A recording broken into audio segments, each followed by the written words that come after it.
Hey guys, my name's Daniel. I'm going to be creating a video on how I went from 430 GMAT to a 710. In this video, I'll be giving a bit of background about myself, and then I'll be talking about the psychology behind the GMAT, and the psychology of what it takes to actually make a similar climb. I'll be giving you guys an overall framework for studying and succeeding in the GMAT, including the different phases, the logical phases, I think, that are necessary to go through. I'll be talking about what to use and give you tips on how to maximize your actual test day experience. Then I'll be talking about different timing strategies, how to use various other parts of the test, such as using an error log, and most importantly, what not to do during your prep.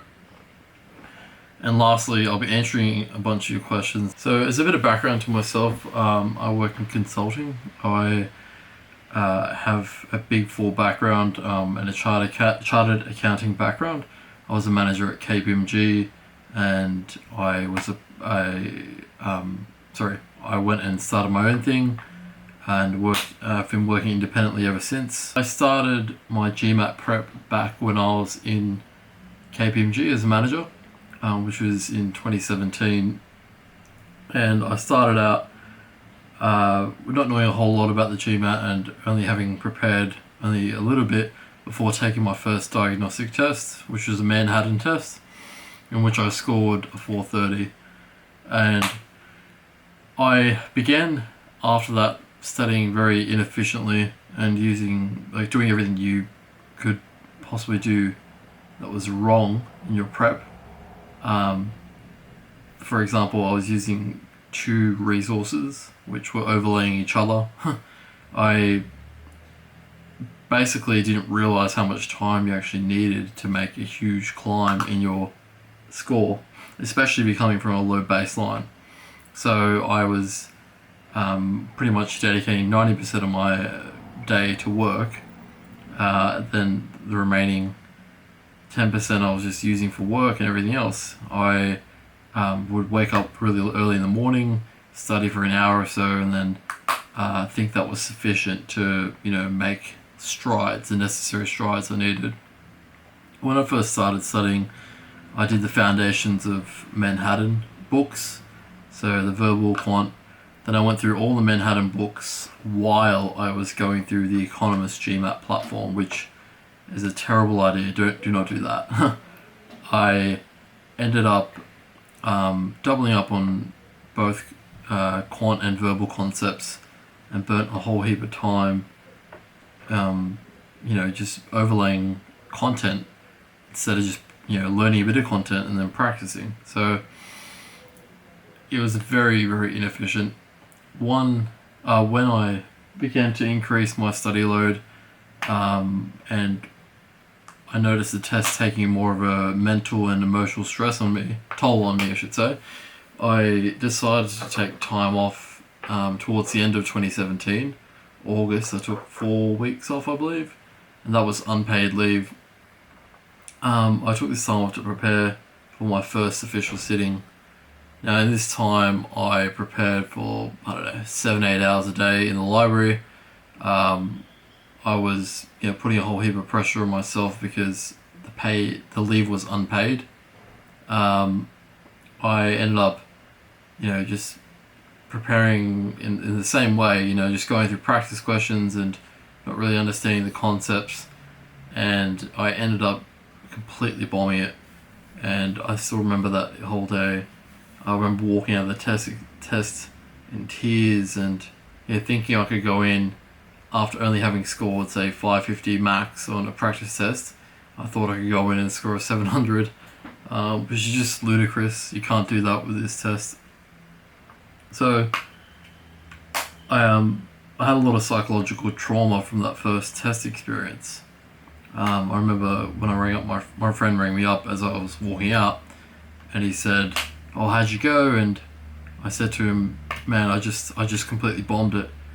And he was laughing at me, saying like, "You must be joking, right? Like this is some sort of joke," and like that obviously didn't help. But I had a terrible experience. So that was back in 2017. Now after that, I took a couple of weeks off, not too much longer, and I started studying again. Same approach. I was just doing practice questions. I was getting warmed up. I redid the same practice questions, thinking that would get me somewhere. And I was using Empower GMAT as well. I started using Empower GMAT. Going through, Empower is really good, but it tends to focus more on the tactical side of things, and it would be more beneficial to someone who already had the foundation concepts. So someone who needed, a lot of, core foundation knowledge, as opposed to just going through practice questions. I needed something more comprehensive. So I think however, I think Empower's changed quite a bit. So whatever I've said just then will only apply to basically when I was using it back in 2017. Anyway, and look, Rich and his team are really helpful. They helped me quite a bit. After using Empower and practicing more questions, I was now into 2018, and I think it came to about April, and I was sort of in a similar position, just struggling to balance work.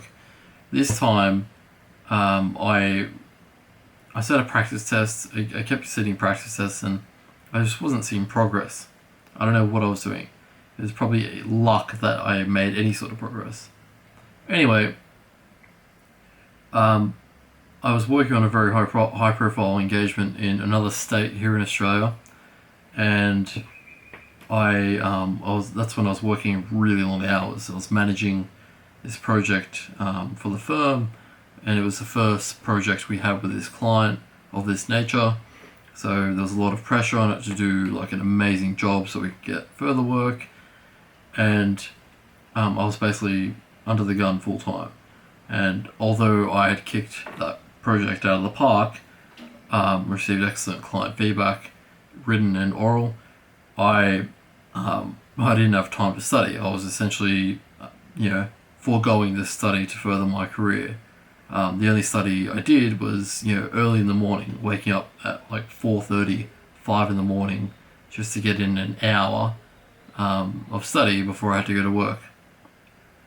So that pattern sort of continued for a while, I think up until maybe June.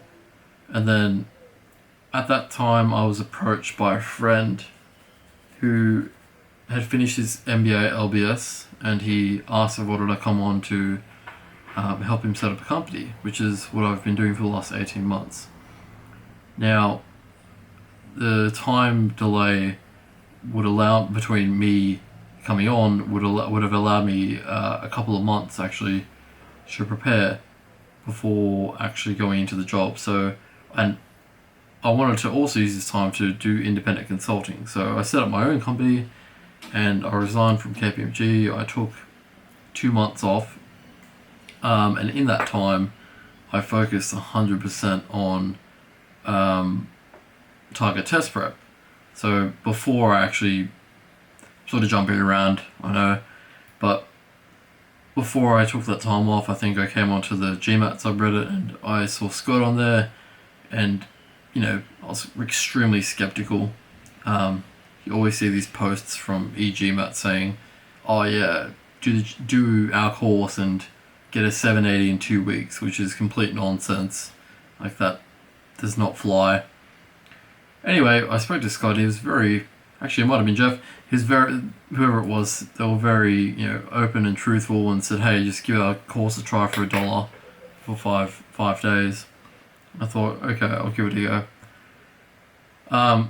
So I started using target test prep, and I thought, wow, like, this is it. Like, this is excellent. Like, the quant program is excellent.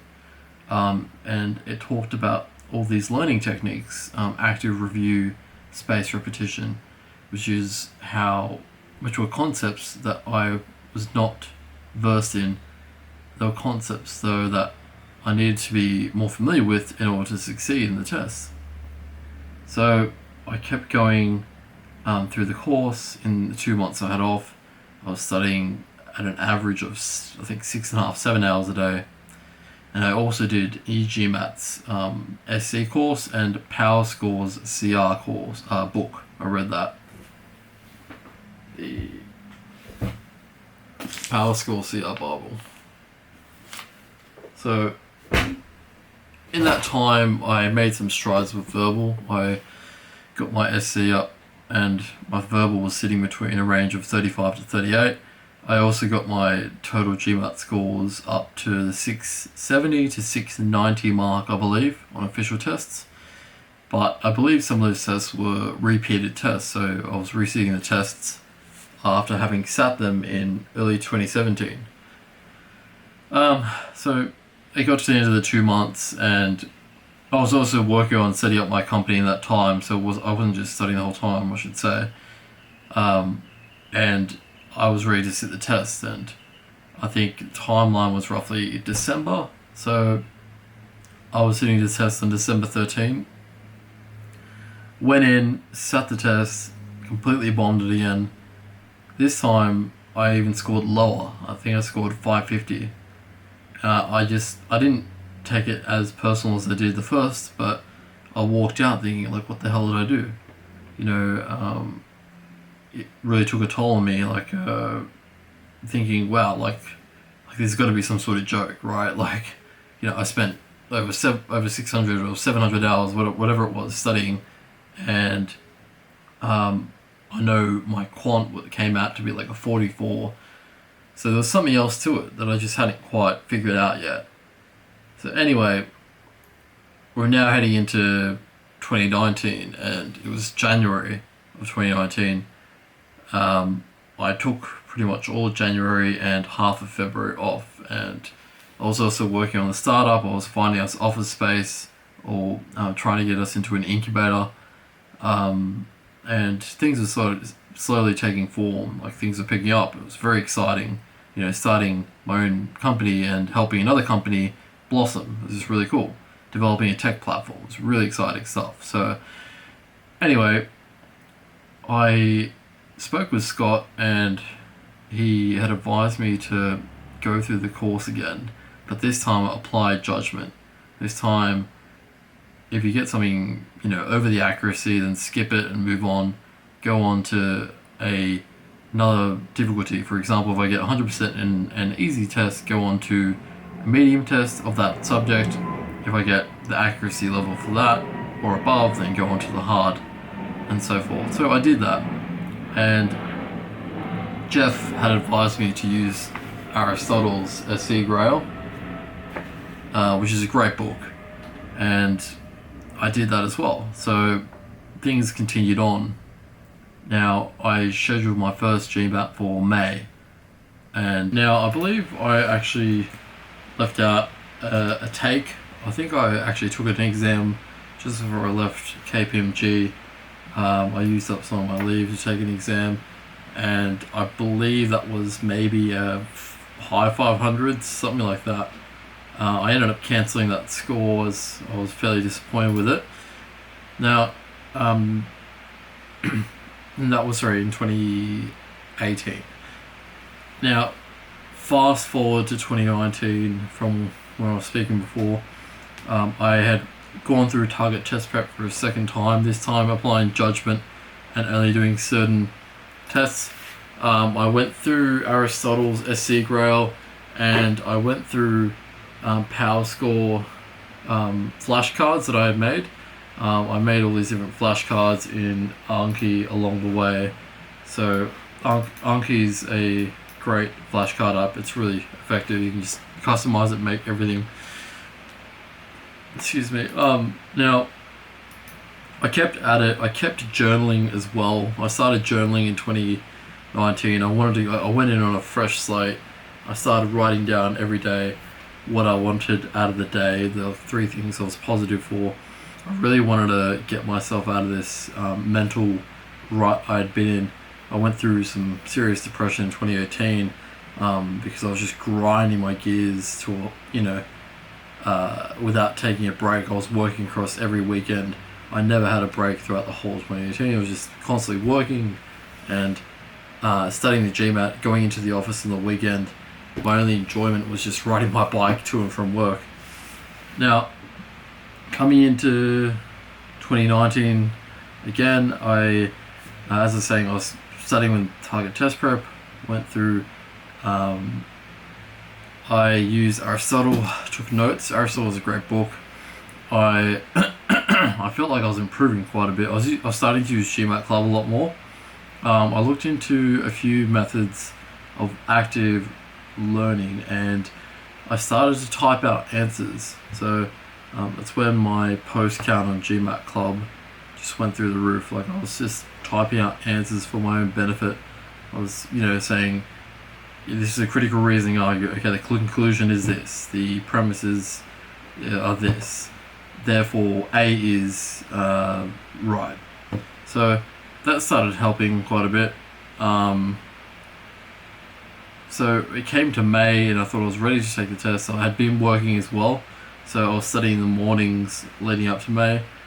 And I had a family wedding in April, so I took a bit of time out, but I ended up getting 650, and I was fairly content actually, but I wasn't satisfied at all. I knew that it was way off what I needed.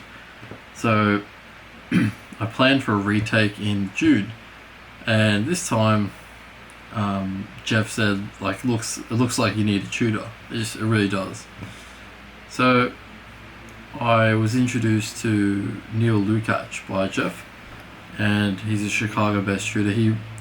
He and I started to work together. We became, I wanted to accelerate my time with him because I had a very condensed 1 month time frame. So I worked with him for a month, and we had like multiple sessions in a week, an hour session or so. An hour per session, sorry. So he taught me a lot, particularly with grammar and logic, how to dissect an argument, he really framed the foundation of my brain in terms of looking at the structure of sentences and core of grammar, and he really made sure that, I had the foundations in place. Then he started building upon that. So Neil really helped me. It came to June, and I'd really just focused on verbal. So I neglected quant a little bit because I went through the Target Test Prep course before May already. So I was really in maintenance mode, just trickling along. So it came to June, and I did my test, and I ended up getting another 650. This time with a different split. I believe the quant was lower, the verbal was higher. I think the verbal was maybe 80 percentile, 36 or something. So I was pretty annoyed, firstly, because, I put in a solid amount of effort. I think if you look at my study logs, I maintain study logs to initially gamify my study approach, but then to sort of keep me accountable. And then after that, purely out of habit. So I logged to like hourlies, how many hours I did in a day. Anyway, if you looked at them, I think you'll see I averaged out like 4 hours a day on top of a full workload. So I was fairly disappointed. Came back to the drawing board in June, and I said, you know what, like I really need to do this. Like, I can't keep lingering this on. Like, it's just eating me up inside. It really was just killing me. Like, knowing that I had spent like 2 years on this thing, and I was still ticking along, albeit the first portion of the test was very inefficient. It was always on my mind. It was just, always on the back of my mind. Anyway, I kept working, but this time it got to a point where I said, okay, I can't let this go on. I spoke to the guys I work with, and I just said to them, hey, this is a situation. I need to take a step back. whatever that may entail, I was willing to accept, because I knew in the long term I wanted this, and it was the pathway all along. So I spoke with my clients and we agreed that I'd take a step back, and I would have only a fraction of the time I had with them as what I had been working with them. So I agreed to reduce my time significantly, which meant I was now earning a lot less, because in independent consulting you essentially only earn when you charge, as any freelancer, you know. So I moved back home again, but before that I was approached by a guy named Marty. Now Marty was working with Target Test Prep, and I had no idea who he was. I just remember seeing this guy with like this photo, like professional photo on GMAT Club. He cropped up, and I got a PM from him. He's like, man, like, so the day I got that 650, he contacted me. He said, hey, like, I've been following your story. Like, I've got to call you. Like, let me call you. I went, all right. And it was like 10 o'clock here on that night, and you know, it was really like confronting. I was like, what does this stranger want with me? You know, like, anyway, him and I spoke for like a good hour or so. He's like, man, I've been following you on GMAT Club. Like, I know your story. And he was essentially saying how, not like I shouldn't be giving up, like you got to keep at it. And he compared my work and my scores. I think that was my second 650, or maybe even third. And he said to me, on the stock market, you know, a stock bases before it explodes up, and he compared my my scores to a stock on the stock exchange. He said, you know, it's inevitable that you're about to explode and you know, get higher in your score. So I said, okay, whatever you say. And he and I started, chatting on a daily basis. We started texting over WhatsApp, and then I found out he was working on Target Test Prep Verbal, and then I said, you know what, like, I need to get into this sort of thing, and you know, start believing what Marty's telling me. Like, this guy got it, he got an 800 on the test, and you can see that it's verified. Anyway, I overcame my initial inertia, and I looked at what Marty said, and Marty, prior to studying the GMAT, I think Marty was working with ALS patients and teaching them various soft visualization techniques and how to recover through meditation. And I don't fully understand it, but I wanted to know a bit more. So Marty threw me a few articles, and he taught me a lot about soft visualization and meditation, and he taught me about resolving inner conflicts and how it was so important to, you know, both visualize, you know, your success, as well as to overcome any trauma you've had, such as the trauma I had at the test center, my very first take, to overcome that. So, you know, I began meditating on a daily basis, and I would close my eyes and visualize myself at the test center, you know, going into the one here in Sydney, in the city. I'd go in, and, you know, I would feel what it would be like to, you know, be there with all these other stressed out students, and, you know, I'd have my eyes closed, and, you know, I'd deeply visualize, like, myself in there, and I could feel my chest getting tighter, and I was, you know, started to question, okay, why is that happening? Well, it's because I constantly fail the tests. Why is that happening? Well, I am neglecting certain aspects of my study. Well, why is that happening? Because, you know, I'm not planning, not for whatever it was. I was doing something wrong. So that level of analysis provided me with a whole nother dimension to my mind, and it really opened me up to how to improve. So I began studying again. I had a couple of sessions with Marty, and he allowed me access to target test prep verbal, some of the unreleased stuff. So I would go through that, and I went through the SC and CR stuff, and it's really great. Like, it is going to be game changing, especially the SC stuff. It really blew me away, and I'd pass feedback. I'd say, hey, like, yeah, this doesn't make sense. And anyway, so I went through that, but that wasn't what changed my mind. Like, that wasn't what helped me the most. Marty introduced me to this concept of working on streaks, and the most important thing he said to me was, you need to increase your sophistication of thinking to improve in verbal.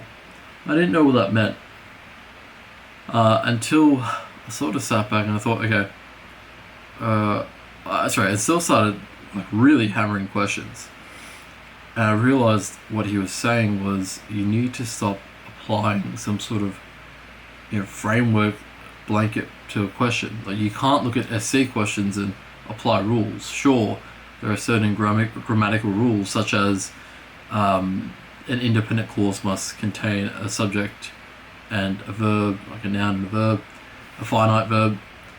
So, but without that level of sophistication, like just telling myself, okay, increase the sophistication, look at what is actually being said. I wasn't able to see things that I'd previously overlooked.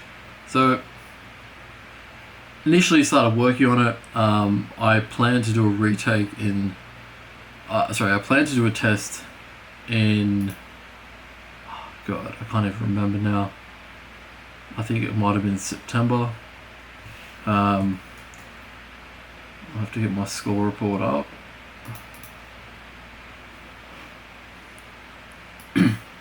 Here we go. So I plan to take a test in November. Here we go. So yeah, okay. After my May test, I took one in July again and got a 650. I then took one in November again, and I got a another 650, even though I'd been working with Marty. And I was like, what am I doing wrong? What am I doing wrong? And it still wasn't clicking. So I took another one. I really wanted to get, round 2 done, or round 1 done. So I scheduled another one in quick succession, studying the same methods and approach to the exam on the 20th of November, which is exactly, I think it was the best timing, 16 days after you can take the last one. So I got a 650 on the 1st of November. Then I went in, I planned to go back in on the 20th of November and take it. And I ended up with a 600. So even though I'd been studying with Marty, I hadn't quite brought together, and I still had a bit of anxiety, although the anxiety I had was reduced quite a bit. I went 650 and then I got 600. So on the 20th of November, as you can see here in the GMAT Club, on the 20th of November, I went in, and it was a terrible experience. Like, I knew that everything I was doing was perfect. Like, I was, working on these new methods that Marty and I had, put together. We call them the streaks method, which I'll talk about later. Now, during this experience, I went in, and from the get-go, things weren't going right for me. I rang up the day before and I asked if I could be seated in a particular area, because the Sydney Test Centre in the city, one area had really bad lighting, like the light kept flickering on the last take I had. And another area was just filthy. Like, I was just like, God, like there's a used Band-Aid on my computer. Anyway, so I wanted to be seated in another area just to keep things consistent and have some sort of control over my approach and my, how I was going to take the test. So I went in and I spoke to a lady, and she was being extremely rude at the time. She was just saying, "Oh, we can't give you this. Like, you should have done this. You should have done that." I told her, like, I rang up and this and that, and but she was being unnecessarily rude. And often it's not what you say; it's actually how you speak to someone that can, upset them or whatever it is. So when you're under a lot of stress, in particular, it doesn't take a lot to set someone over the edge. And another person I saw at that test center got riled up as well, which is weird. So I didn't want to, I didn't think too much at the time. I went in to the actual exam room. I tested my pens before I went in, but when I got in, they stopped working. I was like, what? I started the quant section. This time I did quant and verbal instead of verbal and quant, as I had been doing. And the pens just weren't working. Like, I was just thinking, what the hell's going wrong? So I put my hand up quickly. The time was going. The lady came back in, the same lady that was rude to me. She came back in. She gave me a new set of pens, and like these pens here. So she gave me another set of these, two of them. I started writing. I was writing. Stopped working again, and I shook them. I was like that, and the pen exploded all over to my pad. So one of these pads, the grey version, just exploded all over onto it. I went like that. I had ink on my shirt. I was stressed out. Like, I'd lost like 5 minutes on the first question. Well, maybe a bit less, but maybe 3 minutes. Just to this fiasco. Just like, what the hell's going on? Put my hand up, got another 2 pens, and it was fine. Like, everything was going well. I progressed through the quant section. I had to dump questions blindly, which you should never do on a test, just to make up for time. And I went through. I barely finished on time. I knew I had stuffed up. I knew that was it. Like, the quant was gone. But I said, you know what? Try to think about it as much as you can. Just try not to think about it, and go ahead with verbal and do it as well as you can. So I went into verbal, and the other thing is, I asked. They sat me in an exam room. They brought me into this exam room that was practically empty, but they still wanted to seat me next to someone. They said, "Oh, you're taking this seat here." I said, "Well, the exam room's empty. Why don't you sit me over there in case this person starts making noise?" So that's when I got into an argument with the lady, and she's like, "No, like, you got to sit here, because that's your number." I'm like, "Well, I don't think it really matters." Anyway, what happened was I got seated next to someone who kept tapping the divider. This person kept kicking the divider between myself and her, and I thought it was a train underneath us, because there is an actual train line, but near that building, but it wasn't the train. It was this person just tapping, and I was probably 3/4 of the way through verbal, and my focus just went out the window, and I think it would have taken anything to set me off that day, just because of the initial experience I had with the lady at the test center. So anyway, the section finished. I pretty much guessed my way through the IR section, and I wrote a bullshit essay, and I just pressed it knowing that it was going to be a crap score, and it was a 600. Well, crap relative to what I had been scoring. I walked away just so angry. I lodged a complaint. I was trying to, just get this wiped off get this exam annulled. Spoke to Marty, and I explained the situation. And I think I made a post on GMAT Club, because a few people knew about the test that I was taking, but I didn't really want to talk about it, but yeah, they asked, so I gave them an honest answer. Anyway, I then took a step back again. I said, okay, well, the streaks method was working. The method I had been using to rectify issues and weaknesses, that had been working. I was taking practice tests as well. That were like the exam results are coming up good. So what is it? Like, what is holding me back? So I was then introduced to another guy here in Sydney. A guy here in Sydney named Jesse Whelan, and Jesse. He was introduced to me by someone I had met at the exam room. Now I met with Jesse. I'll try and pick this up a bit. I met with Jesse. He taught me. He could see straight away after running a diagnostic quant test on me that I knew everything. Like I had it all, but I just needed to sort of bring it all together. So Jesse and Marty both work with me. Not together though. Jesse basically gave me this system called the lateness system, and I adopted that, and I started to put my own spin on it in a way that it would allow me to integrate and test my own weaknesses. So the lateness system is a flashcard system, but the way it works is its premise is essentially to get you to actively recall things that you're going to be weaker at and convert shorter term memory into longer term memory essentially. And that works as skills as well as it does facts or whatever it is. Began working through the lateness system as well as incorporating the streaks method, and I was pulling, some serious hours, 8-9 hours. I also changed my test center. So this time I chose to take the test in December. I had it scheduled for the 20th of December. Excuse me.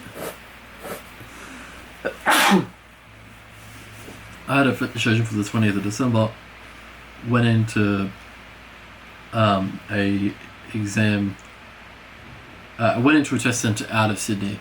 I did not want to deal with that person again because I was in the process of disputing some sort of claim with her, with GMAT, who are absolutely useless. Like, GMAT is the most unreliable organisation I've ever dealt with. So I worked on both the streaks method and the lateness system. They were governing how I was working. So I essentially followed the streaks and latener session across both verbal and quant. I wasn't taking any tests anymore because I had run out of GMAT prep tests, and I was actually on the verge of running out of Veritas tests. I wasn't taking tests for the purpose of gauging my score anymore or where I was at. I knew I was at the level I needed to be at. It was a matter of bringing it out. It was just refining my approach and getting the right mentality and reducing certain mental barriers and anxiety that I had.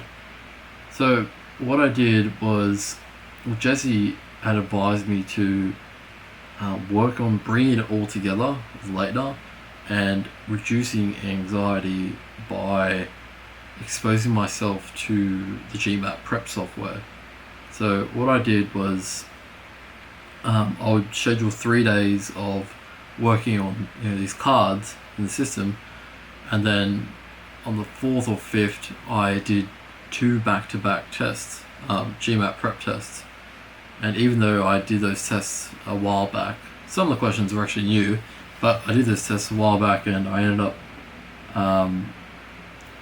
using them to sort of reduce my anxiety because I had such a traumatic experience the first time I took the test. I had this mental blockage subconsciously, looking at that shitty GUI.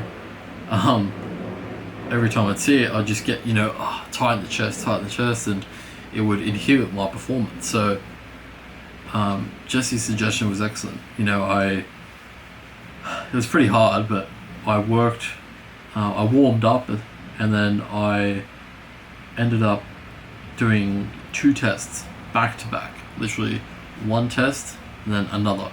The first test I ended up with 770, the second was the 720. I finished the second test like 12:30 in the morning, just because I had stuff on in the morning, and I started studying a bit later that day. But I didn't have that anxiety anymore. Like, I was just feeling great. Like, I was like, man, I feel like $1,000,000. Like, I can do this test.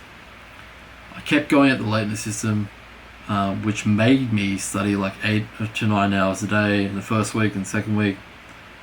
And I went in, and I said to myself, and this is the 7th take. This was literally the 7th take. The score hasn't appeared on my official score report just yet, but that's the score there, 710. So it was my 7th take, and I knew it would be my last take, because my 8th take, which is the total you can take in your whole life, was only going to be available to me in May of next year, 2020. So this was literally my last take. I'm not going to waste another year on this. It's just too much.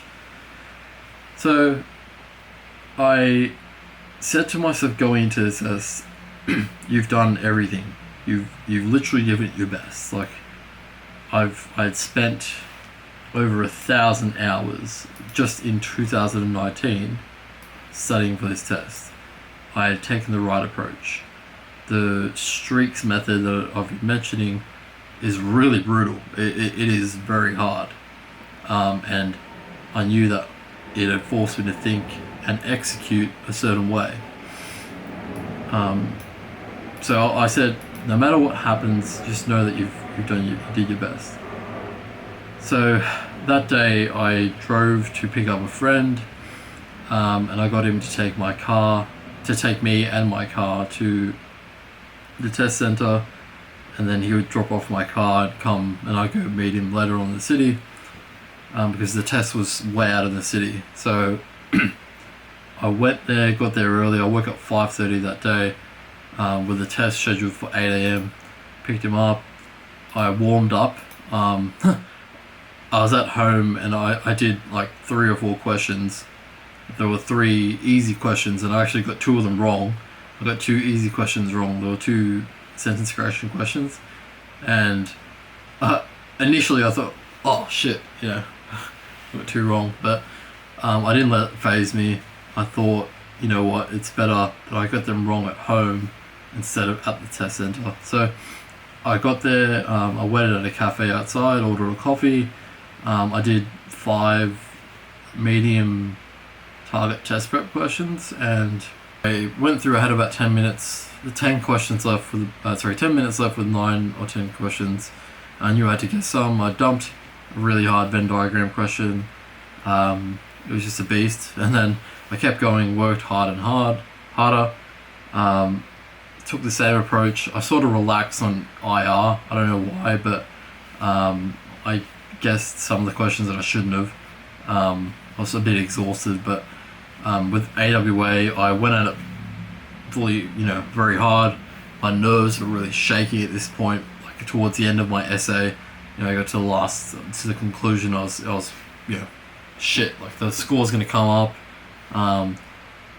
I thought I did bad in verbal. I thought I bombed it, actually. I bombed the last portion because I had to really catch up on time, to be honest.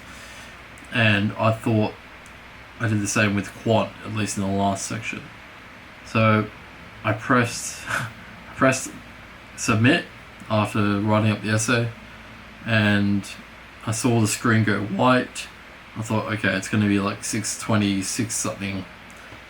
And I saw 7:10 come up, and man, I could not believe it. Like, I was just so shocked. I thought, I got out of my chair, like jumped up out of my chair, and I thought, man, like, this is it, like, this is done. Like, there were 2 other guys taking a test, and I jumped up. I was like, oh shit, like I was looking at my screen, and I called the lady in.